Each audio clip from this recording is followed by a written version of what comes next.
following is a CNBC original.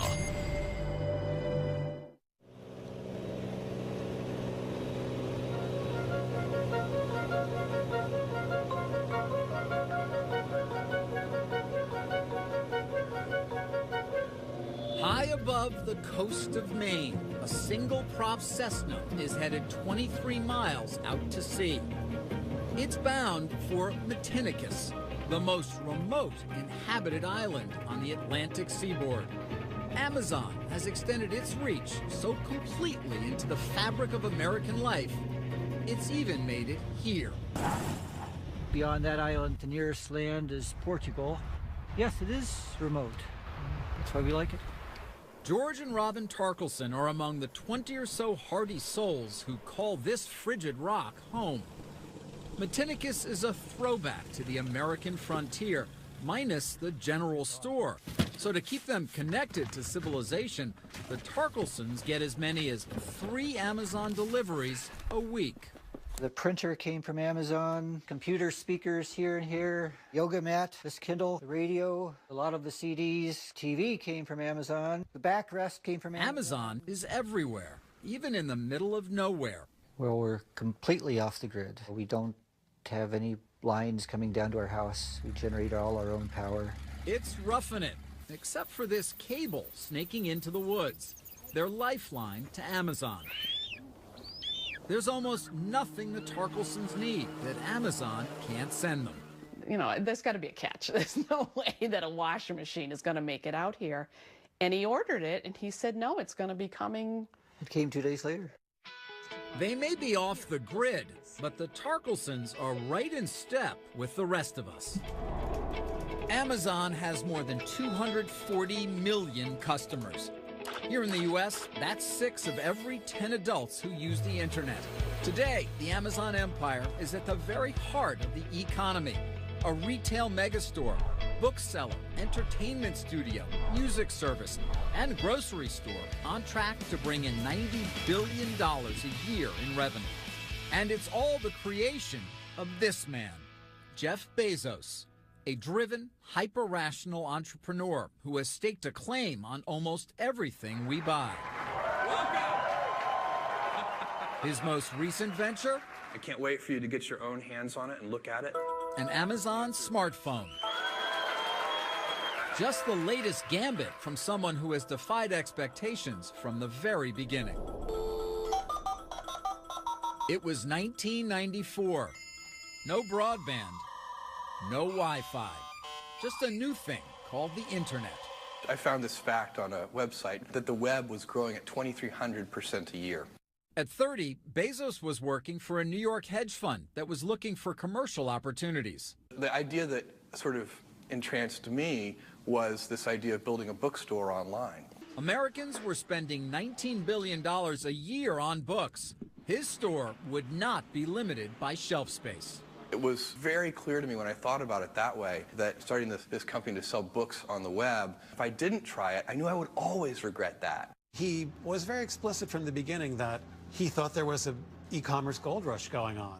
Bezos hired James Marcus to write book reviews in 1996. He constantly would say that brands are like quick-drying cement and that Amazon could not be permanently identified as a bookstore only. So that just led to this kind of frantic rush into every conceivable area of e-commerce. Amazon went public in 1997. By 2001, the dot-com bust had claimed its victims. Bezos emerged a survivor thanks to layoffs, cost-cutting, and a single mantra he's repeated for years. I believe that if you can focus obsessively enough on customer experience, focused on the customer experience, making sure we do a great job for customers. We try to make the best service we can, something that we hope customers will love, and then customers choose. Today, Amazon sales are well below Walmart's, but it sells more stuff online than its 12 closest competitors combined, including some items brick-and-mortar stores would never sell, from sex toys to swastikas, all found in those miles of shelves alongside TVs and tires. For photographer Seth Heinrichs, it's perfect. He pays $99 a year for a program called Prime, 2-day shipping, and a basket of perks. There have been moments where the Prime shipping has really saved my rear end because I have a shoot coming up and I need this piece or, whatever. Besides earning the company $2.5 billion a year in fees, Prime has gathered more than 25 million members. On average, after they join, those Amazon addicts double their spending on the site. It almost is a stream of consciousness. As I'm thinking about something that I know I need or that I know I want, it's something that I'll either quick do a price check on my phone or make sure that it's available through Amazon. That convenience is not just by design, but a cunning strategy. What's your sense of Prime as a tool and what it's meant to Amazon? You're charging consumers to participate in your loyalty program so you can sell more to them. That is amazing. David Selinger is a former Amazon manager who was hired to maximize profits by dissecting customer behavior. He explained to us that nothing on the Amazon website is left to chance. And every single thing that happens here is a result of data. Absolutely. Maximizing the profit for every single pixel on the Amazon website. Does Amazon measure how long I'm on a site, whether I click off, and whether it matters in terms of how quickly a page comes up? Absolutely. So when I was at Amazon, we looked at millions of different sessions, millions and millions of different consumers. And when they were shopping, if the website was 1/10 of a second slower, we lost 1% of the revenue. 1% of the revenue. Even taking 1/10 of a second longer to render the page could cost Amazon as much as 1% of their total sales. And so we analyzed that very, very deeply. If you have to click multiple buttons, if you have to wait for too long, if you have to enter a lot of information, all of those things create friction. And friction exponentially kills the joy of shopping. Nadia Shorobora was a member of Jeff Bezos' S-Team, the inner circle of executives who run the company. A Russian-born mathematician, Shorobora is the mastermind behind Amazon's computer brain. It's about customer convenience, and convenience comes from selection. And if we guarantee a selection, we simply guarantee that customers will not search for items anywhere else. Trigger fingers like Heinrich's now shop at the speed of thought. He uses one click, the ability to bypass the shopping cart and buy in an instant. Another Bezos masterstroke. You got to be careful with one click. One click can get you into a lot of trouble. If you're not doing the math in your head, it's just too easy to be impulsive with my purchases. It's instant gratification, even miles from anywhere. The one-click shopping, that's dangerous. I have to always take my hands away and say, okay, think about it for 10 seconds. Don't hit the button, just think about it. Is it a want or a need? Pasta, comfort food, and Cheerios. Coming up, face-to-face with the smartest guy in the room. So Jeff's initial wording, I believe if I remember correctly, was that it was one of the stupidest ideas he'd ever heard. Leading by confrontation when we return.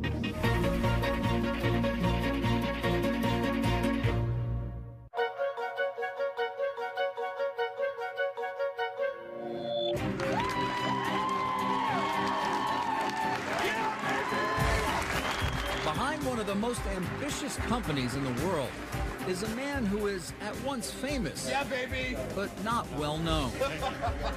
Amazon founder Jeff Bezos can seem more like the guy next door than one of the wealthiest men in the world.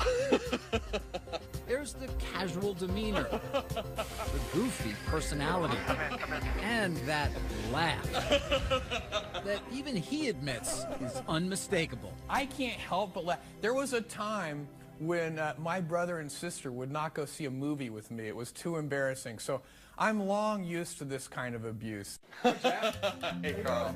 Good. How's it going? But don't be fooled. Beneath the disarming exterior is one of the most cerebral, determined, and calculating business leaders ever. Bezos is a uniquely driven individual who's changed the world, and we need to know where he came from and what makes him tick. Author Brad Stone spent years studying Bezos for his book, The Everything Store. What's he like in the workplace? Well, first I'll say that public Jeff Bezos is a lot different than the Bezos that the world doesn't see. And of course, that's not surprising. But, you know, Jeff talking to the press or speaking in public is, as with all things, very strategic. We wanted to speak with Jeff Bezos for this documentary, but both he and Amazon declined any participation in our story. In some cases, Amazon also instructed its business associates not to speak with us. But many former company executives did talk. It's those conversations, as well as past interviews with Bezos, that help paint the picture. Do you recall your first conversation with Bezos? I very markedly remember my first conversation with Jeff Bezos. There are very few people that have met Jeff that don't remember their first conversation with him.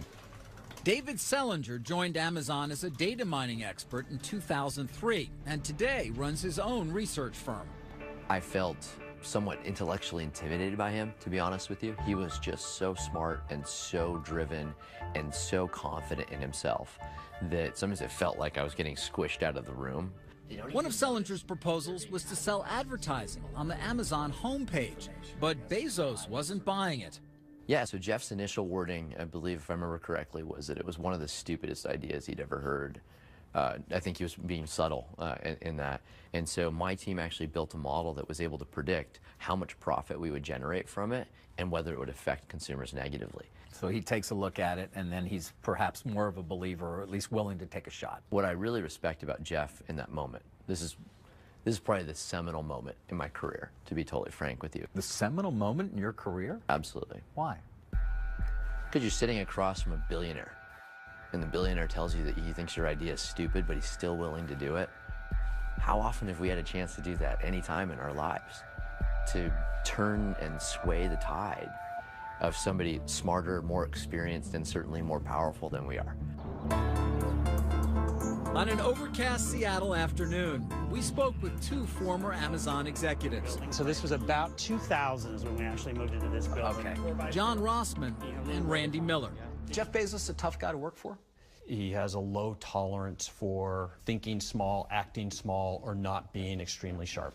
Or rationalizing. If you start giving rationalizations and excuses, or pointing the other direction, he'll slice you to shreds. He's got a very effective, sarcastic bent to him. Both Rossman and Miller say Bezos not only invited confrontation, he demanded it. And woe to anyone who didn't measure up. Yeah, I've seen people sitting there. I remember one person said to me, "Oh my God, I was just praying that I was going to have a heart attack, so this would stop." It's that bad. That bad. I mean, it was just one of those meetings where they had not been prepared. And I can remember at one point he said, "I don't know if this is sheer stupidity or gross incompetence," and you know, kind of one of those. Or both, right? Or both, right. Yeah. If your math doesn't add up, if your logic isn't right, if you haven't thought it quite through, if he thinks of questions that you haven't considered, then he could be tough. In his book, Brad Stone describes a gifted student who grew up in Texas and Florida, raised by his mother and adoptive father. Stone also made an extraordinary discovery, locating someone Bezos hadn't seen in 45 years. His biological father, a man named Ted Jorgensen. I tracked him down to a bike shop outside of Phoenix, and I went and paid him a visit. To my surprise, he did not know what had happened to his son. And so it was pretty surreal having to explain to this very nice, sweet gentleman that his son, that he hadn't seen in 45 years, was one of the wealthiest men in the world. Yes, Jeff Bezos turned out all right. I liked him personally. He seemed like a guy with a cheerful demeanor and a good sense of humor. In 1994, Shel Kappan was the very first person Jeff Bezos hired. Kappan wrote much of Amazon's early software. He left the company, a wealthy man, in 1999. He believes his former boss will only increase his footprint. He's very persistent. He's very stubborn. He likes to think big. He likes to think long term and is willing to bet everything on that. We decided to go big. Today, Jeff Bezos has gone very big. He's worth some $30 billion, money he's used to fund a broad, even eccentric array of interests, from his own space exploration company to buying the Washington Post. And at age 50, the married father of 4 shows no signs of slowing down. You started this company with Jeff Bezos almost 20 years ago. Mm-hmm. When you think about its future, what do you think Amazon does from here? They're not going to stop until and unless some other force in the universe stops them. Global domination? Pretty much. Coming up, millions of packages, thousands of workers. Would you walk 15 miles a day in their shoes? It's really hard work, and people don't really understand how hard it is on you. The pickers, the packers, and the protests. Next.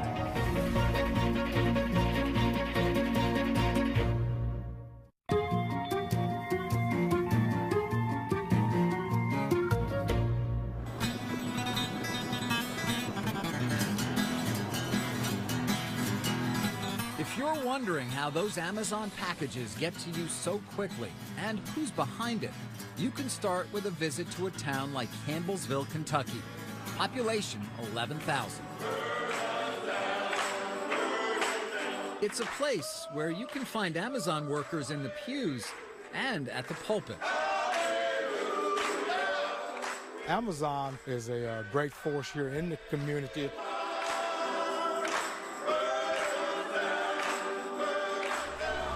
In an area desperate for good jobs, Pam Wethington's family is just one of many who have turned to Amazon. At one time, I had a daughter-in-law, 2 daughters, 2 brothers, and a sister that worked there. We all worked in the same plant. You want a hamburger?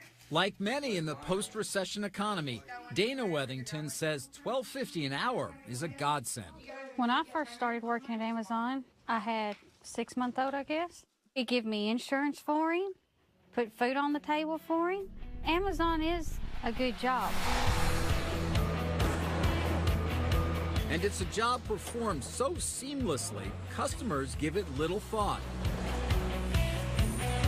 But each time someone clicks to buy, a powerful apparatus is set in motion.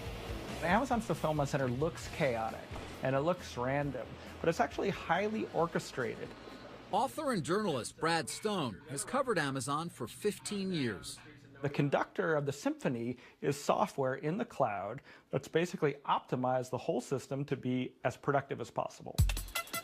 Across a space as vast as 20 football fields, workers manage the widest variety of inventory on the planet and move tens of millions of products at lightning speed. There is a promise of speed, which is completely sacred. Nadia Shorabora is one of the architects of Amazon's fulfillment system, a monument to efficiency, which at its peak handles 426 orders a second. When you receive an email message from Amazon saying that the item is on the way and you will get it tomorrow, that promise has to be met at any cost. Virtually every decision, down to which size box to use, is determined by sophisticated algorithms.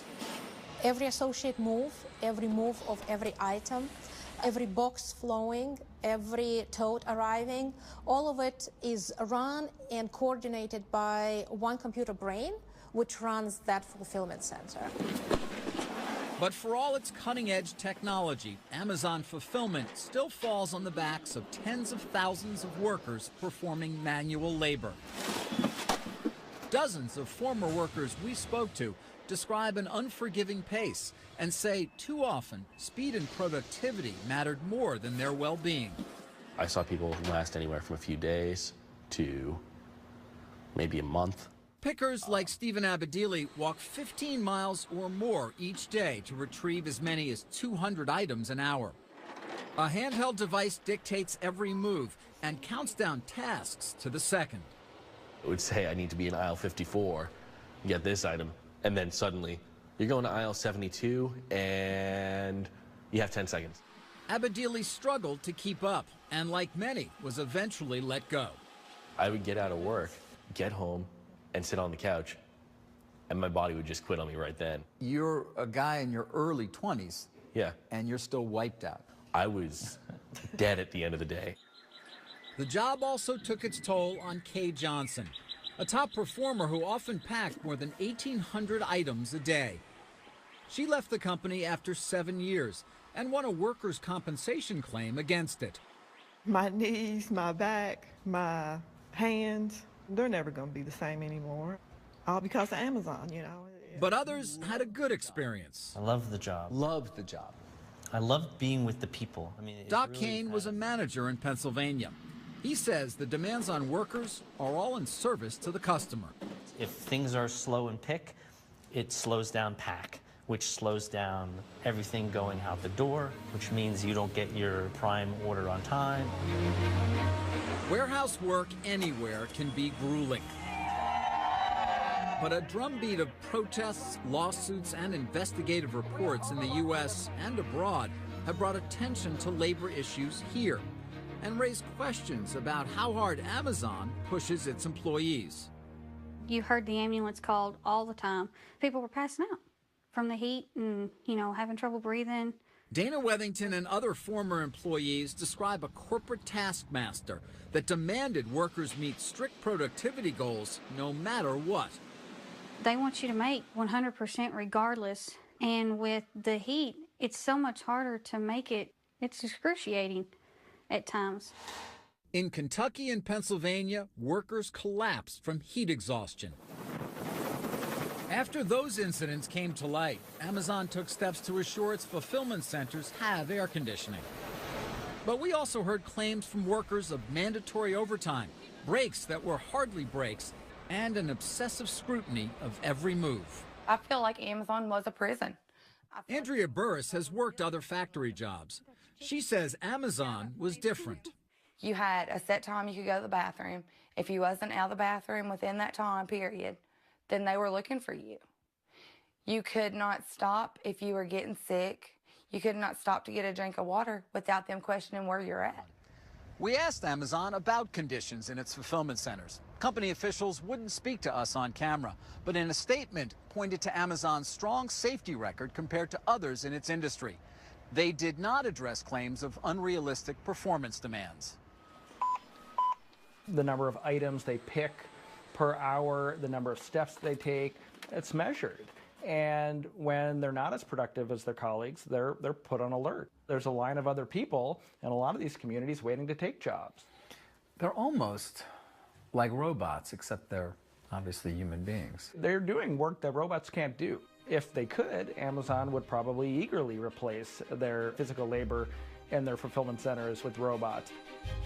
The machine that Bezos has built is astonishing, delivering goods at a scale and speed never before seen in online commerce. Amazon has completely redefined convenience. But at what price? I used to buy items from Amazon before I worked there. I quit buying items from Amazon, and to this day I have yet to buy anything because I know how hard and strenuous it is on your body to actually be able to get a package to you. Coming up, this paintball business partnered with Amazon. Amazon has a huge amount of traffic. That's very valuable. They have a huge brand. But then their partner became their rival. I wish they didn't compete with me. Friendly fire when we return.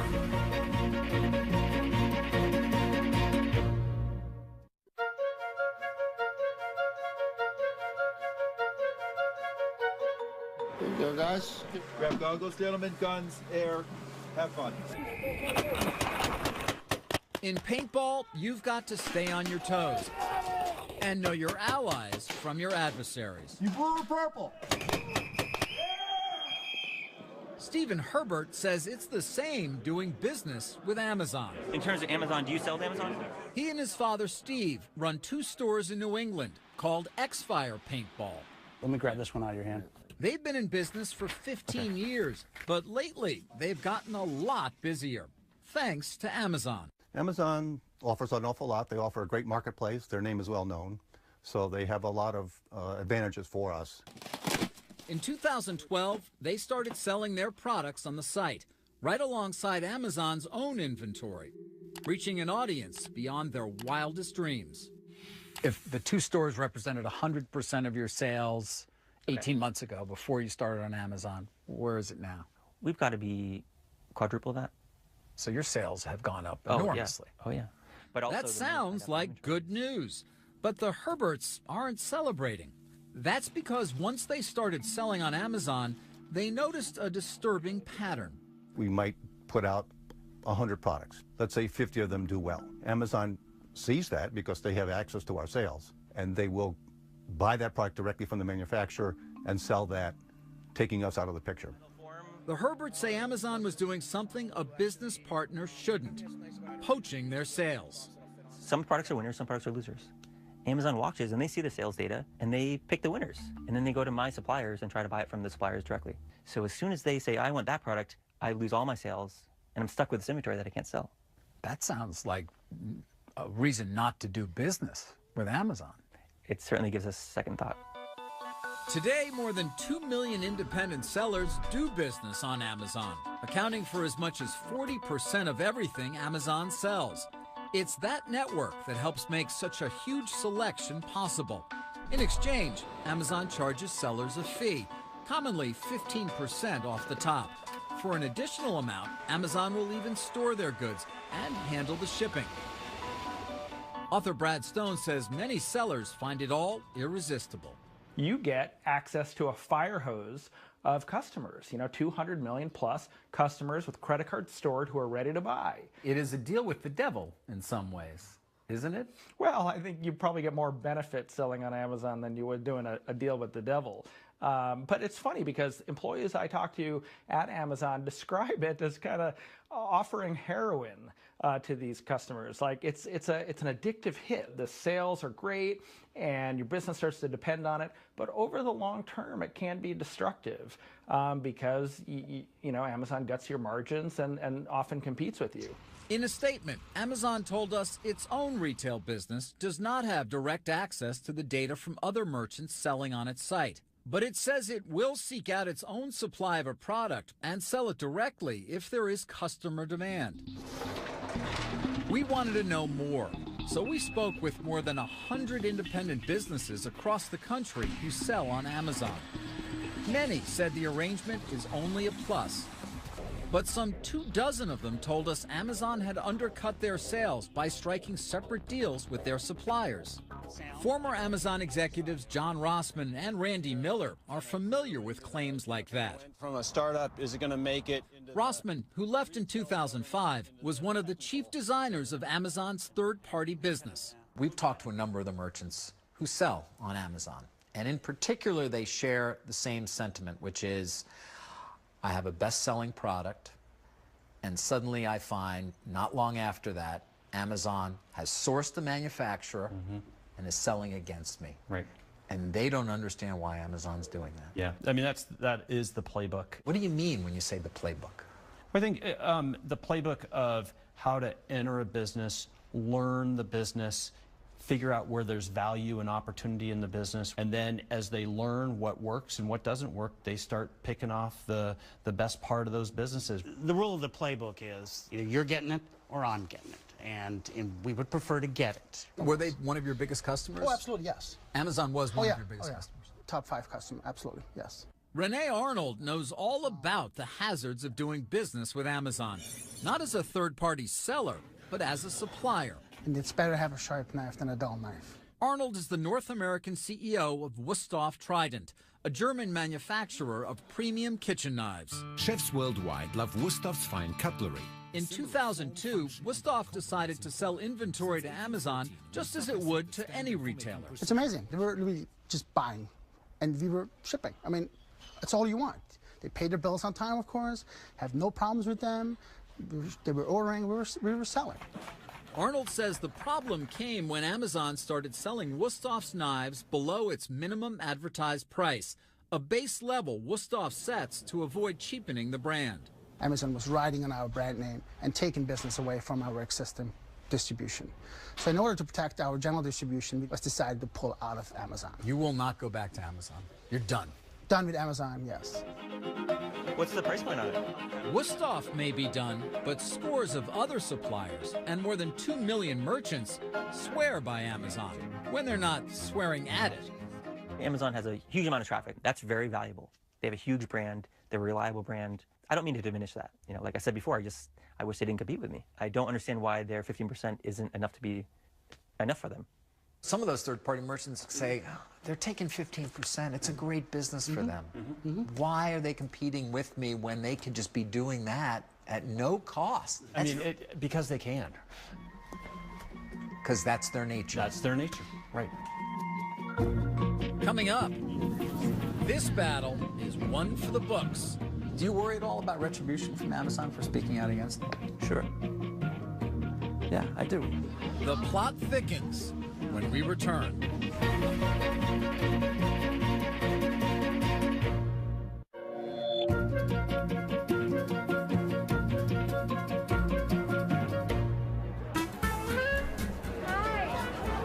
Sunday in the park. Time for a stroll and a good book. We paint mother to daughter. It's a maternal tradition. Give them to me. I want them all.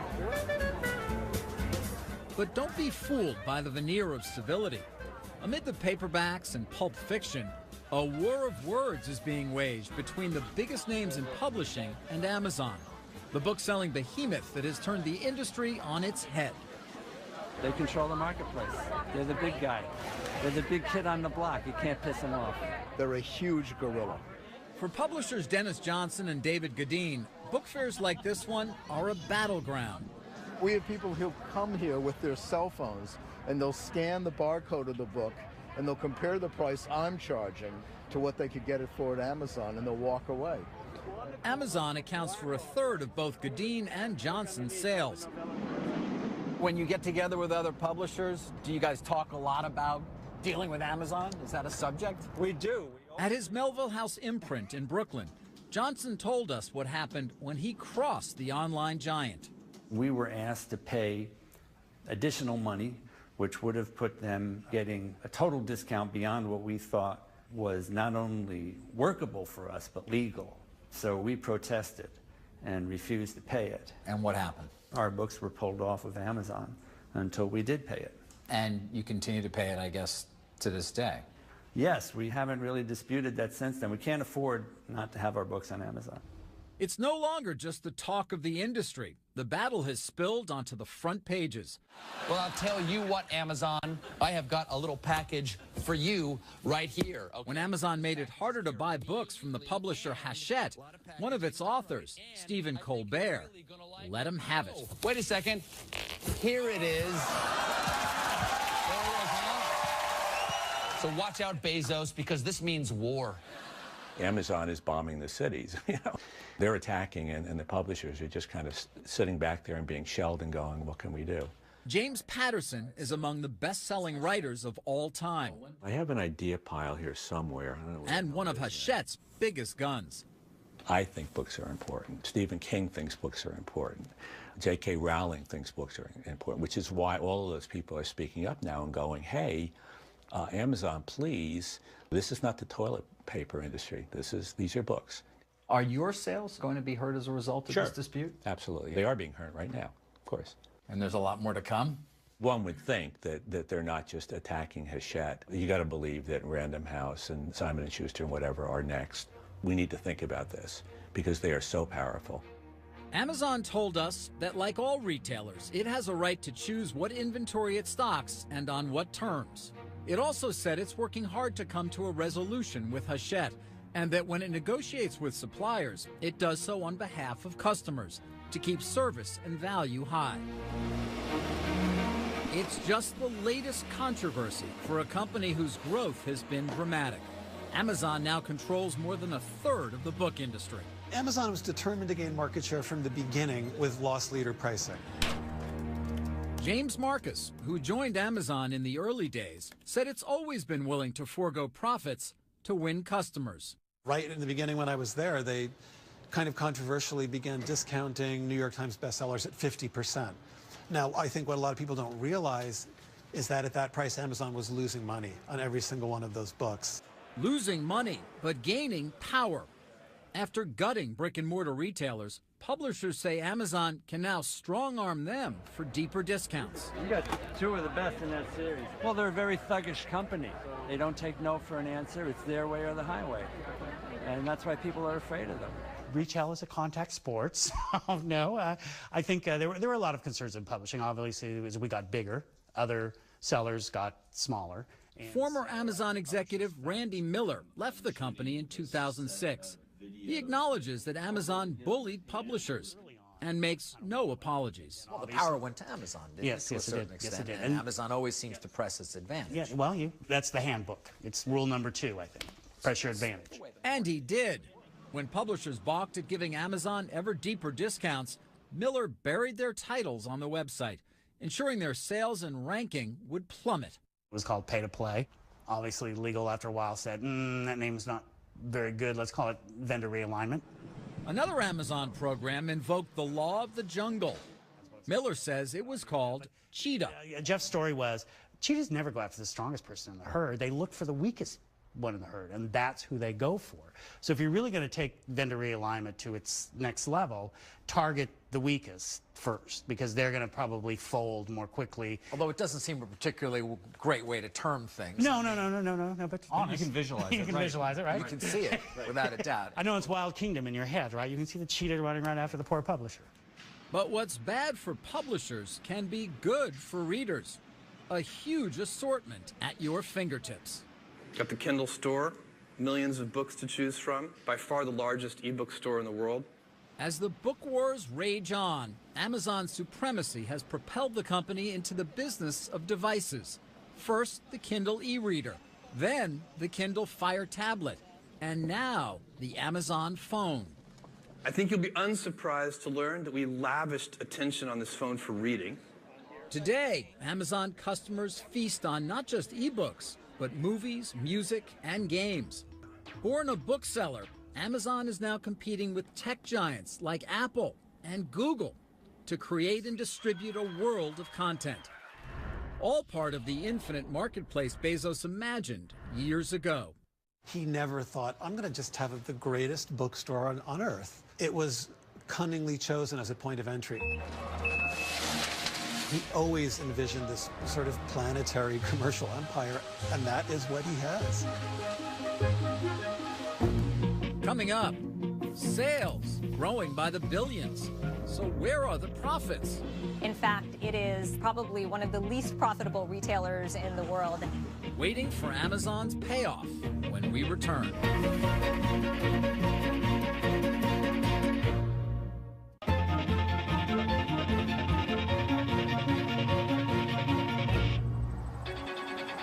If you want a window into Jeff Bezos' outsized ambitions, just follow the small yellow box.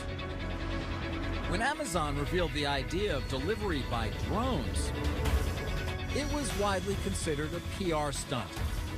But it was also something more. A spectacular reminder that Bezos is always looking towards the future. Whether Amazon continues to soar or not may depend less on unmanned aircraft than unmet expectations. Over 2 decades, despite hundreds of billions in sales, the company has barely turned a profit. They are the teacher's pet of Wall Street. They get a free pass that nobody else gets. Sucharita Mulpolru is an analyst with Forrester Research and an Amazon skeptic. How much money are they really losing to win and to beat retail competitors like Walmart and Target? So how much money are they losing to win? It is my estimate that for all of the retail products that they ship from their distribution centers, it probably costs them $5 or $6 billion more to deliver that product to shoppers than what they bring in revenue. And that, Mulpolru says, can only be sustained if Amazon shareholders remain patient, happy to wait for the fountain of profits they believe will one day pour forth. I think that Wall Street loves the unknown because the unknown provides hope. And where there is hope, there is a case to be made that the answer is a really, really big payoff at the end of the rainbow. Many founders ask for that kind of faith from investors, but few actually get it. Jeff Bezos, once again, has proved to be different. You have to have a long-term orientation. You have to be willing to think long-term. The stakes are enormous, both for Amazon and its customers. The stock is up 15,000% since the company went public, but its profits are not. If that starts to worry investors, Bezos may feel pressure to boost the bottom line by raising prices. And as he said for years, that could spell trouble. Are our customers loyal to us? Absolutely, right up until the second that somebody else offers them a better service. And I really believe that. I think our customers will behave that way. And so there is no rest for the weary. Bezos has an army of believers. Bill Miller is a renowned investor whose funds profited from big and early bets on Amazon. The market is clearly rewarding Amazon's operating strategy, and I believe it's rationally rewarding it, and I think that's what the skeptics are missing, that there's a good fundamental reason for it. So as long as people keep looking at Amazon by looking at earnings, they're going to get it wrong. The undisputed king of online shopping has made its vast enterprise look easy. Amazon now offers same-day delivery in several major cities. Think that's fast? Nadia Shorabura says, just wait. I think the true vision is 1 hour. 1 hour? 1 hour. That's not possible. We are What are going you going to do, to drop have... it from a chute somewhere? I mean, We're going to have the same interview and the same conversation in 5 years, and we're going to see what happens. Whether that happens by drone or some other mind-boggling means, the point is clear. Bezos refuses to think small. You need to be able to invent. That means you need time, because invention implies trial and error, it implies failure, it implies experiments. Firefly recognizes 100 million different items. Amazon's new phone is further proof that Bezos is unafraid to challenge anyone. After upending publishing and retail, Amazon has begun its assault on the $600 billion supermarket industry. Its most promising venture may be Amazon Web Services, a cloud computing platform used by huge customers, from Netflix to the CIA. We have a culture here which is about pioneering, about inventing new things. We like to focus on the customer. We wake up in the morning in the shower thinking, how are we going to get customers to say, wow? Now, I happen to believe that this is a great business strategy. Amazon is looking to the future with plans for a massive new headquarters in Seattle. Its billionaire founder seems as voracious as ever, disrupting industries, antagonizing the status quo, selling everything to everyone, while his company, admired and feared, extends its reach by the day. I'm David Faber.